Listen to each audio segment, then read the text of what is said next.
In question 7, we're told that Alf and Bill work together as gardeners and they share the profits equally between the two of them.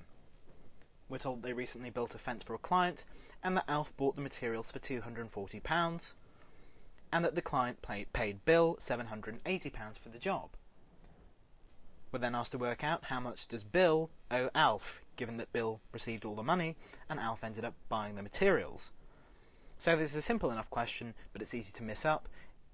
So before you get into the sort of arithmetic, it's best to get a grasp of what you actually need to work out. So you can have a think about this for a moment, and then I'll let you know the answer. Okay, so I'll tell you what Bill owes Alf. It will be both Alf's share of the profit and also Bill's share of the expenses. So these two things are what we need to calculate in order to work out how much Bill owes Alf. So let's start with Alf's share of the profit.